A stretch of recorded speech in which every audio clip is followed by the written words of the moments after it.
Today in this world, we face, especially today, a lot of challenges. The challenges that we face are within our own selves, our physical challenges, our mental challenges, our feeling of being connected. And then we face the challenges that are in this world, all those things that are happening, all the insanity.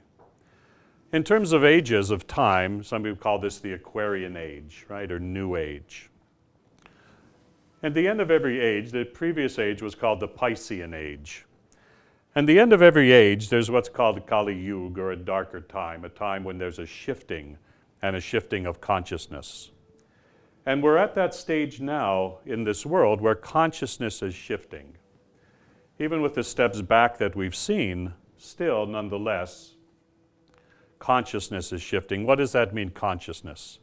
Consciousness means our awareness of ourselves, what we want, and what this world wants. And we see it in our children, don't we, more than ever, how smart they are, how alert they are, because this is the age of the sensory human. We're very sensory. We pick up a lot. We're intuitive. We sense things. We feel things. But sometimes we don't know how to interpret what we feel, what we sense within our own selves.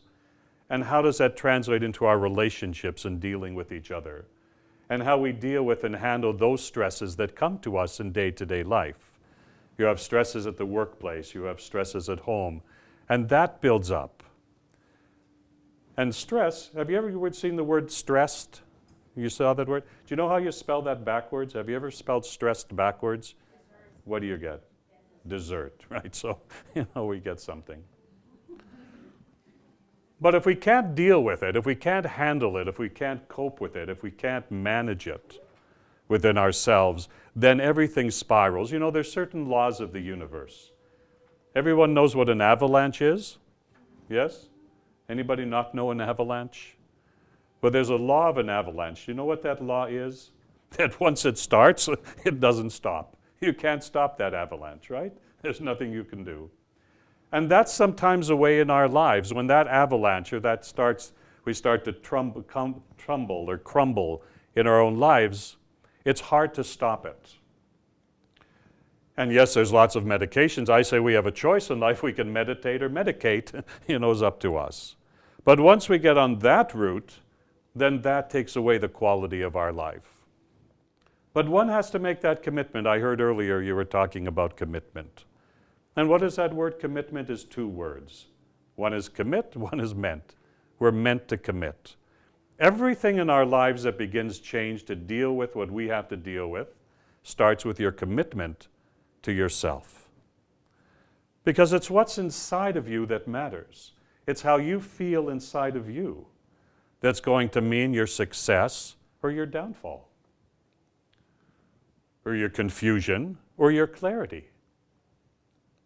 It depends upon your decision. That I can't make for you. I can make some food, I can wash your clothes, I can drive you somewhere. That I can do for you. But those other parts of you, you have to make that conscious decision within yourself to excel. Life is simply trials and tests to triumph, to win it. It's a test and a trial to triumph. You have to win it. You have to win life, every aspect of it. And that's why we break down that trinity of body, mind, and spirit. That our body, if our body is tense, and we're feeling a great deal of tension in our body, then what happens with the way that we think? It's not going to be clear. It's going to come from reaction. And as soon as you react in any situation, understand this. That as soon as you react in any situation, you lose it. So there's a difference between reacting and acting, and learning how to act. But for that, we need that sense of ourselves, and we need that sense of calmness within. I teach 4 simple pillars of life. Know yourself, love yourself, trust yourself, and be yourself. That's it. Know yourself, trust yourself, love yourself, and be yourself. That's simple. And if anything in your life doesn't match to that, walk from it. Don't hold it. One day I was speaking at a conference, and a little girl, maybe 4 years old, came up to me. And she tugged on my curtain. She said, "Babaji." I said, "What?" She said, "Can I see God?" I said, "Yes." She said, "How?" I said, "Did you look in the mirror this morning?" She said, "Yeah." I said, "Then you saw God." And she looked up to me and she said, "Babaji, God is very beautiful." Right? She got it. She was 4 years old. She got it. It taught me something on that day. You know, when you looked in the mirror this morning, I know you plucked and you did this and that, whatever you do, I don't know. It's your business, right? But did you also stop first and say, "Geez, what a beautiful soul I am. What a great day I could have." And see that reflection of yourself. But sometimes we look in that mirror, we only see what we don't like. Oh, this is crooked, that I don't like, I didn't like this. But see what's good inside of you. And from that, start your day and see the difference. Enlightenment, consciousness, nirvana, all those big fancy words mean nothing except you being you. And the concept is be you in the beginning, be you in the middle, be you at the end.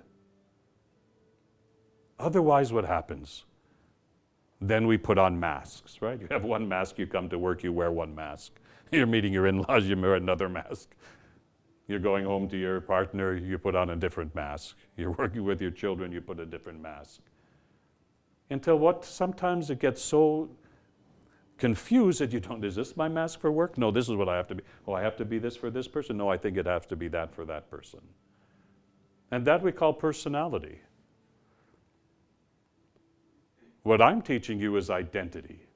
There's a difference between personality and identity. Identity is the you and you. We're going to do today a meditation, I am, to become more in touch with that part of us so that we can experience and feel what it is inside that's happening and not be afraid of it. Our fear takes away everything. Whenever we have fear, fear will take away your vitality and your capacity to communicate, all those things we'll talk about today. So the first thing you have to ask is, how do I feel about myself? Some of you may feel very strong and alert, and I know exactly, and my purpose is clear, right? And some may say, I think, maybe, I know. And some may say, I'm not sure.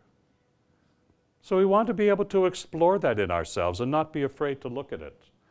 Sometimes we don't want to put that mirror in front of ourselves until circumstances forces it, right? But if you're ahead of yourself, that's why we say change with the times. If you don't change as the times are changing, the times are going to change you. So if you want to be alert, ahead, on the cutting edge, then be ahead of what's going to happen. Understand the frequency of what's happening today. Because it's not just happening in this physical body. It's not just happening on this finite plane. It's happening within this finite self, but it's happening also in the universe. We're directed by the universe. We have Panch Tattva, means 5 elements. Air, earth, water, fire, and ether exist in each of us. Those same Panch Tattva, those same 5 elements exist in the universe. We have 5 senses. The 5 senses relate in the universe also. We're not disconnected from that flow. That's why sometimes we feel, I'm sensing something, I don't know what it is that I sense. I'm picking up on some energy, I don't know what that is. Because many of you are very sensitive to that flow. Wahe Guru, Wahe Guru, Wahe Guru, Wahe Jiyo, Wahe Guru, Wahe Guru, Wahe Guru, Wahe Jiyo, Wahe Guru.